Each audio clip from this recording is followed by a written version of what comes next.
24 घंटे में देश में कोरोना के 61,871 नए मामले सामने आए हैं। एक दिन में 1,033 लोगों की कोरोना संक्रमण से मौत हुई है और 24 घंटे में 72,614 मरीज कोरोना संक्रमण से ठीक हुए हैं। और अब तक देश में 74 लाख से ज्यादा कुल कोरोना संक्रमित मरीज हैं। 3 कोरोना वैक्सीन पर ट्रायल आगे बढ़ा है।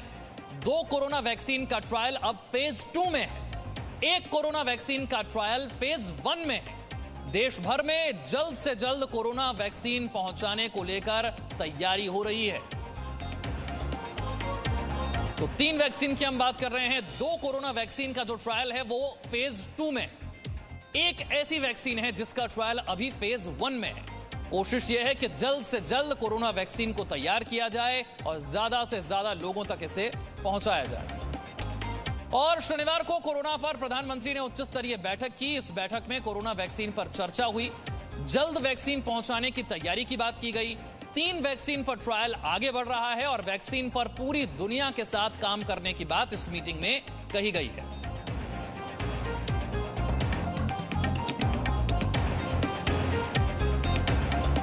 तो कोरोना वैक्सीन पर चर्चा हो रही है। जल्द से जल्द इस वैक्सीन को तैयार करना, इसका ट्रायल आगे बढ़ाना, ये वैक्सीन ज्यादा से ज्यादा लोगों तक कैसे पहुंच सके और इसके लिए पूरी दुनिया के साथ मिलकर कैसे काम करना है, इसे लेकर चर्चा हुई है प्रधानमंत्री की उच्च स्तरीय बैठक में।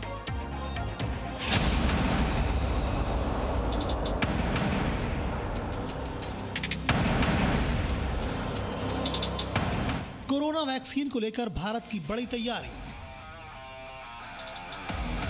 जन जन तक कोरोना वैक्सीन पहुंचाने का प्रधानमंत्री का संदेश। कोरोना के हालात और वैक्सीन की तैयारियों पर बड़ी बैठक।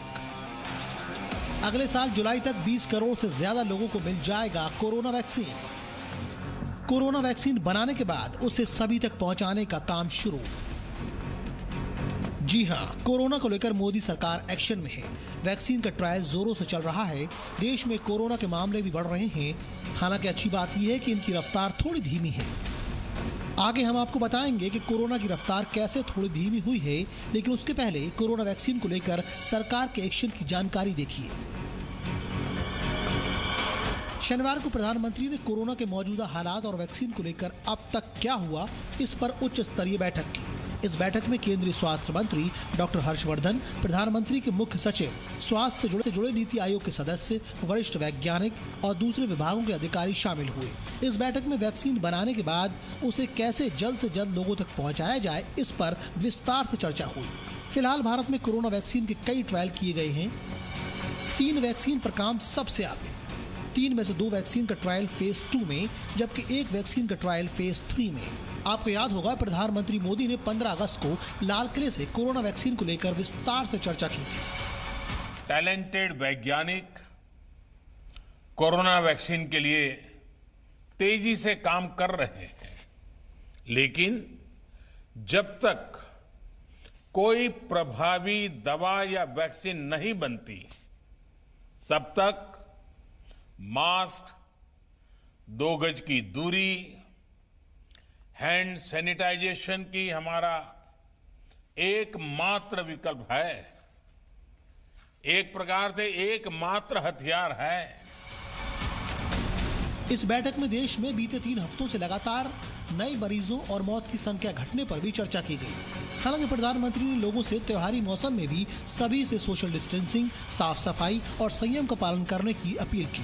प्रधानमंत्री लगातार इस बात पर जोर दे रहे हैं कि अभी लापरवाही भारी पड़ सकती है, इसलिए जब तक दवाई नहीं तब तक ढिलाई नहीं का मंत्र मानना जरूरी है। देश के हमारे वैज्ञानिकों की प्रतिभा एक ऋषि मुनि की तरह लेबोरेटरी में जी जान से जुटे हुए हैं, अखंड एक निष्ठ तपस्या कर रहे हैं। और भारत में 1 नहीं, 2 नहीं, 3 वैक्सीन उसके टेस्टिंग के अलग अलग चरण में है। इस बैठक में प्रधानमंत्री ने इस बात पर भी जोर दिया कि वैक्सीन को सिर्फ पड़ोसी देशों तक ही सीमित नहीं रखना है, बल्कि इसे पूरी दुनिया में पहुंचाना है। वैक्सीन को लेकर भारतीय वैज्ञानिक और शोध संस्थान पड़ोसी देश बांग्लादेश, भूटान, मालदीव, अफगानिस्तान, नेपाल और श्रीलंका के साथ मिलकर भी काम कर रहे हैं। प्रधानमंत्री ने वैज्ञानिकों को भी ये निर्देश दिया कि क्लिनिकल ट्रायल और शोध का ये कार्य सिर्फ पड़ोसी देशों तक ही सीमित नहीं रहना चाहिए, बल्कि इस सहयोग का विस्तार पूरी दुनिया में होना चाहिए। आपको याद होगा कि कैसे भारत ने कोरोना काल में पूरी दुनिया की मदद की थी। इस बैठक में वैक्सीन के भंडारण, वितरण और प्रबंधन को लेकर भी चर्चा की गई और इसके लिए जरूरी इंफ्रास्ट्रक्चर कैसे तैयार करना है, इस पर भी योजना बनाई गई। कोरोना से संक्रमण की दर भी कम हुई है और रिकवरी रेट में भी लगातार सुधार देखने को मिल रहा है। हाल में एक रिपोर्ट के मुताबिक देश में सोशल डिस्टेंसिंग और मास्क पहनने जैसे जरूरी नियमों का पालन पुरुषों के मुकाबले महिलाएं ज्यादा बेहतर तरीके से कर रही हैं। जब तक वैक्सीन नहीं आती है, सभी को कोरोना से लड़ाई में लापरवाही नहीं बरतनी चाहिए। ब्यूरो रिपोर्ट, जी मीडिया।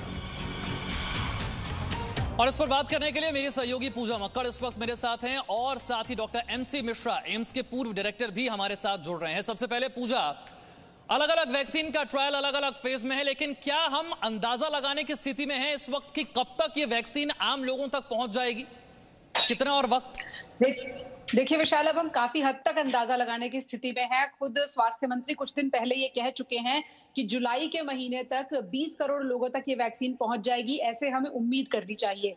दूसरी बात, जो सबसे पहली वैक्सीन है, जो भारत बायोटेक और ICMR मिलकर जिस पर काम कर रहे हैं, उसका सेकंड फेज अब खत्म होने को है और अभी तक कोई दिक्कत उसमें नहीं आई है। तो अगर हम ये मानकर चलें कि वो ठीक रहेगा, तो नवंबर के दूसरे हफ्ते में तीसरा चरण पहुंच जाएगा इस वैक्सीन का, जिससे सबसे ज्यादा उम्मीदें हैं। और अगर वो ठीक निकलता है तो जनवरी फरवरी तक वो वैक्सीन हमारे हाथ में होनी चाहिए, यानी कि तैयार होनी चाहिए। जहां तक डिस्ट्रीब्यूशन की बात है, प्रधानमंत्री ने एक लेवल आगे बढ़कर देश में किस तरह से वैक्सीन बांटी जाए उसके लिए इशारा साफ कर दिया है कि चुनावों के आधार पर, चुनावों की जो प्रक्रिया होती है उसमें जो वोटर लिस्ट होती है उसके आधार पर भी आप तय कर सकते हैं कि कौन से ग्रुप हैं जो ज्यादा हाई रिस्क जोन में आते हैं और उनको भी आप छांट सकते हैं। ये पहले ही कहा जा चुका है कि डॉक्टरों को, हेल्थ केयर वर्कर्स को और कोरोना के इलाज में और जांच में लगे हुए हेल्थ केयर प्रैक्टिशनर्स को सबसे पहले ये दवा दी जाएगी। यानी कि अब हम बात कर रहे हैं कि वैक्सीन आने के बाद उसका डिस्ट्रीब्यूशन कैसे होगा। तो इसका मतलब ये है कि संकेत पॉजिटिव है भारत में। यानी संकेत पॉजिटिव हैं, जल्द ये वैक्सीन तैयार होकर आम लोगों के बीच आ सकती है। डॉक्टर MC मिश्रा, अक्टूबर नवंबर का महीना आते ही पूरे उत्तर भारत में हर साल प्रदूषण जो है वो लगातार बढ़ जाता है। हम देखते हैं एयर क्वालिटी इंडेक्स खराब से बेहद खराब की श्रेणी में आ गया है। ऐसे में कोरोना का खतरा और कितना बढ़ जाता है ऐसे में, और क्या सावधानियां अब हमें पहले के मुकाबले ज्यादा रखने की जरूरत है? देखिए विशाल, ये आपने जैसे ठीक ही कहा कि हर वर्ष सर्दियों का जैसे ही मौसम आता है, जो एयर है वो हैवी हो जाती है और जो दिल्ली, NCR और पूरे उत्तर भारत में एक स्मॉग, जिसको हम लोग कहते हैं कि कोहरा और धुआं मिलके जो एक कार्बन की लेयर बनाते हैं, उससे हम देखते हैं कि 30 से 40% तो हमारे बच्चे अफेक्ट होते हैं। और जो रेस्पिरेटरी, जो सांस से जुड़ी समस्याएं हैं, उनकी बहुत बढ़ोतरी हो जाती है। बच्चों में भी हो जाती है, बड़ों में भी और बुजुर्गों में उससे ज़्यादा हो जाती है। सर्दियों में बुजुर्ग वैसे भी बहुत, सभी हमारे एल्डरली पॉपुलेशन है वो हार्ट अटैक्स और रेस्पिरेटरी इलनेसेस के लिए काफ़ी उनमें प्रोन होते हैं। और साथ में कोविड अभी समाप्त नहीं हुआ है, कोविड अपने पूरे चरम पे है।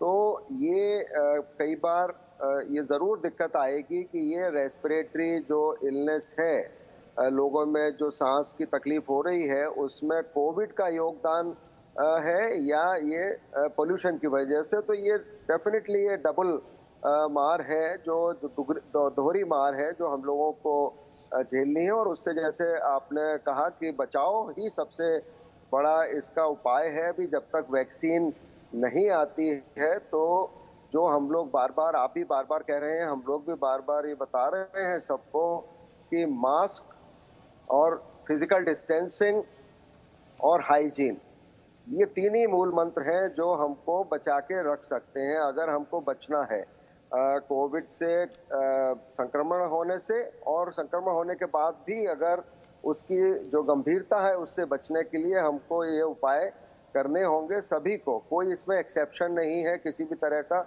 और अगर ये करेंगे तो काफ़ी हद तक लोग इससे बचे रहेंगे, और नहीं करेंगे तो उसका फिर जो कीमत है उसकी जो हमको चुकानी पड़ेगी।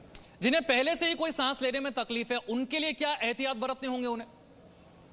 उनको भी ये मास्क लगाएं तो उनको शायद सांस की तकलीफें भी कम होंगी, पोल्यूशन भी अंदर नहीं जाएगा। अभी तक भारत में विशाल जी ये चलन नहीं था कि लोग मास्क लगाएं। अगर मैं करीब आज से 2 साल पहले जापान गया था, वहां पे तब भी लोग मास्क लगाते थे, क्योंकि पोल्यूशन तो हर जगह समस्या है। हमारे देश में ज्यादा है, बाकी देशों में उतनी नहीं है, फिर भी वहां पे एहतियात लोग बहुत लेते हैं अपने स्वास्थ्य के बारे में। तो मैंने जापान में देखा। डॉक्टर मिश्रा, एक आखिरी छोटा सा सवाल, अब तक हम जैसा एक सिंपल मास्क लगा रहे थे, प्रदूषण से बचने के लिए कुछ लोगों का कहना है कि एक अलग तरह का मास्क आपको चाहिए। जैसा अब तक आप सिंपल कपड़ा भी मुंह पर बांध कर निकल जाते थे, शायद प्रदूषण से बचने के लिए वो नहीं चलेगा। क्या कोई अलग मास्क इस्तेमाल करने की जरूरत है? क्या ऐसा कुछ है? नहीं, मैं समझता हूं कि अगर ये मास्क जो हम लगा रहे हैं, जो वायरस को रोकने के लिए लगा रहा है, ये पोल्यूशन में भी मदद करेगा। और इसमें मल्टी लेयर्ड कपड़े का मास्क भी आपको काफी हद तक इसमें सुरक्षा प्रदान करेगा। उसका केवल यही देखना है कि उस मास्क को भी साफ तरीके से रखें, और कपड़े का अगर मल्टी लेयर्ड मास्क है तो वो धोया भी जा सकता है, उसको रीयूज भी किया जा सकता है। इसमें मैं नहीं समझता कि सबको N95 या N99 मास्क लगाने की आवश्यकता है आम जनता में।